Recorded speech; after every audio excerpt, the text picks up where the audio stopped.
Okay, tip number 4. Admittedly, this might be one of the most challenging, but it is something that is causing a lot of plastic toxins, so we have to look at it and do our best. So tip number 4, avoid to-go foods in plastic containers. I know. We are so used to the convenience of bringing home ready-to-made food. I mean, in the supermarket or in the deli, there are just shelves and shelves of stuff wrapped in single-use plastic. And really, that is a major problem. So single-use plastic is usually number 1 plastic in that plastic numbering system. Number 1 plastic is also known as PET, P-E-T, or polyurethane terephthalate, something like that. The companies that make PET, single-use plastic, has claimed that it is recyclable, but in fact, it is not. There are actually some major lawsuits, including one filed by the Sierra Club against companies that are claiming single-use plastic containers are recyclable. But beyond the recycling part, it is very volatile. So the food stuff that you are bringing them in are shedding nanoplastics. And particularly if it is exposed to any kind of heat variation, even storing it in the refrigerator could cause unwanted nanoplastics to shed onto your food, and then you are eating it. You got the picture. I know this is a very hard one, but honestly, single-use plastic items are probably one of the most devastating things in terms of our health, for our animal friends, and for the entire planet. So, everybody, let's try and do something about this. Step by step, like I said, we can. One person at a time, but it makes a big difference. So now, having said that, I do want to share that there are companies who are being much more sustainable. So what we want to do is avoid these single-use plastics and support companies that are being ethical and sustainable. So for instance, I do buy pasta. There are a couple of Italian companies that package their pasta in these recyclable, compostable paper bags. For instance, this particular one is a gluten-free pasta, and I just want to read to you what the packaging says. So by the way, when you're shopping now at the supermarket, take some time and read about what's on the packaging and see if it is truly compostable or recyclable. This particular one says the window, meaning this little plastic here, actually it's not plastic. The window is made from wood pulp derived from responsibly managed forests and is certified home and industrial compostable. Detach and compost, meaning detach this and compost. The box is made from 80% recycled cardboard. When done, flatten and recycle again. So these are the choices that we want to make. Instead of buying pasta that comes in a single-use plastic package, seek out companies that are doing this. There's another one that I love. There are actually several companies that make paella rice or arborio rice, and they come in these adorable cotton bags with a string stitching, and you can use this over and over and over. This is great. This is what we want to look for. And a couple of things that I want to share with you. If you go to the supermarket and if there's a butcher section, then be kind to your butcher. Say hi to them, ask them how their day is going. And then when you order your meat, ask he or she to avoid the plastic bag and wrap it in several layers of butcher paper. So my local independent supermarkets butchers are happy to do this for me. And so this way you will be avoiding a lot of unnecessary single-use plastic bags. Okay, so to be completely transparent, I still buy some things that are wrapped in plastic. One being this yogurt. I just love this goat yogurt, and although I do make my own, occasionally I will get a tub. Now, this actually comes in the number 5 plastic, so it is a higher grade than this. But nonetheless, I want to share with you that when a food is acidic, such as yogurt, or if it has a high amount of fat, it tends to attract more nanoplastic particles. So, what to do? What I do is when I bring this home, I immediately transfer the entire content into a glass jar. This way, I'm not repeatedly opening and closing the lid, shedding the microplastics, and it is nice and safe in my glass jar that I store in the fridge. This container I do save and use for other things like storing nails or other dry household items, and they're kept in the cupboard. So, like I said, I just wanted to be transparent. Now, another thing, a lot of food comes in these single-use plastic bags. This particular one is miso. It is from a company that is non-GMO. They make only organic stuff. Yet this miso, which is a healthy food, is wrapped in 2 layers of single-use plastic. In this case, if you are purchasing something like this, then I strongly suggest that you remove the food content and store it in a glass jar.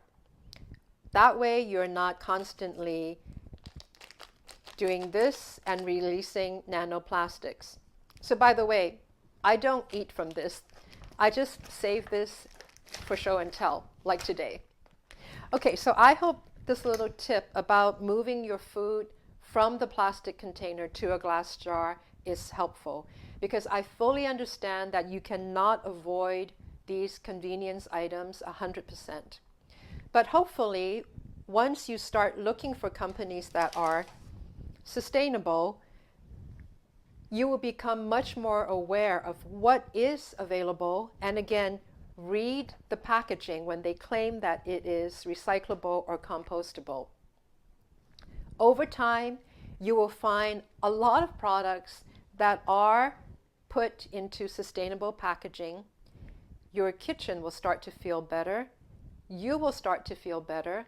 And hopefully, by making a concerted effort to not bring to-go foods home in plastic containers, it will incentivize you to start cooking more at home, which would be great.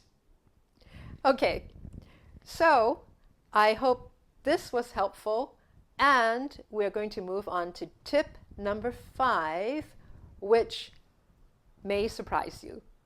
Tip number 5, do not use synthetic sponges or other cleaning tools in your kitchen or home. The problem with synthetic sponges is that they are made from plastic, a petroleum-based product, as are certain cleaning towels. This one is made from polyester and polyamide. Polyamide will sometimes have PFAS, a class of forever chemical woven into it for durability. The irony is we think we're cleaning with these tools when in fact we're making our environment more toxic. So, what are the green and healthy options? I've been using a sponge that is made from plant fiber and walnut fiber for the scrubby side. There are several companies that make these now, and they are a great option to synthetic. The only caveat is some companies produce sponges that are so-called green, but will still have plastic fiber woven into it. So just read the product description carefully. I also love these scrubby towels. This one is made from sisal and hemp. Really good to use.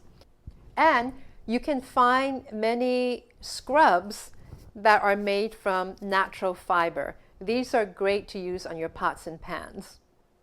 Now, the other thing that we have to be mindful of is purchasing dishwashing liquid or other liquid cleaners that come in plastic bottles for obvious reasons. So I really love my dish soap, which also came in a green packaging paper.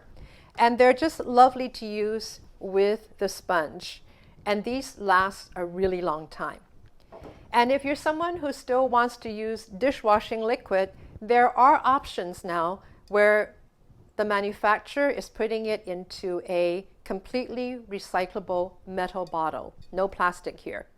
So as you can see, there are plenty of green options. And of course, you can also experiment with making your own household cleaning products, which is also lovely and super, super green. As you can see, there are plenty of green options to these synthetic ones. And I really encourage you to ditch these as soon as possible, because instead of cleaning or sanitizing your home, they are actually making it more toxic for you, your family, your friends, and your pets.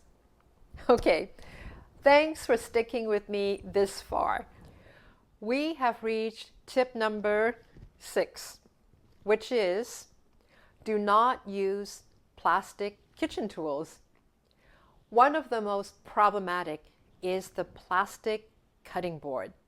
A recent study done in 2023 showed that every time a plastic cutting board was used to chop carrots, that it released over 1,000 microparticles of plastic.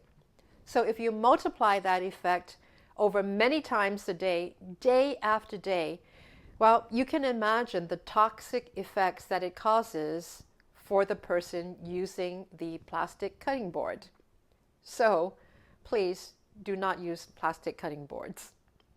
Another problematic tool is the spatula.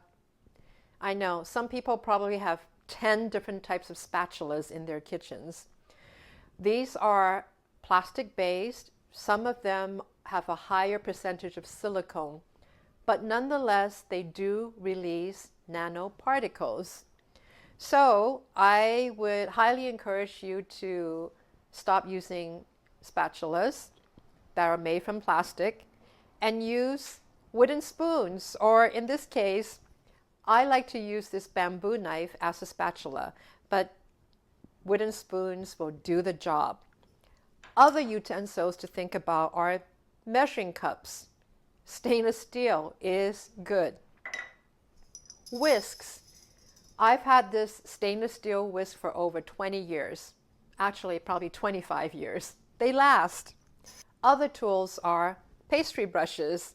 Instead of the ones that are made from plastic or silicone, these good old-fashioned pastry brushes work really well and they are not toxic. Mixing bowls. Stainless steel will last forever. You can also use glass or ceramic or bamboo. So as you can see, there are lots of beautifully made kitchen tools that are not plastic based. So I encourage you to do a scan of your kitchen and see how many tools are plastic based and to start swapping them out for healthy, sustainable options. Now, another thing I do want to mention is the use of pots and pans. I think by now many of you know that non-stick pans are not healthy. They are produced from PFAS, or the forever chemicals, which are now known to be highly toxic to all living entities. There's good old-fashioned cast iron and enamel-lined pots and pans, as well as clay or stone cookware that our ancestors have used for hundreds of years without the toxic effects of PFAS and plastic. The kitchen is really, really a sacred place where you are preparing nourishing substances for yourself and for your family. So I hope that you will use these tips that I have shared with you to lessen your exposure to plastic in the kitchen, and by extension, making your whole house a lot healthier and happier.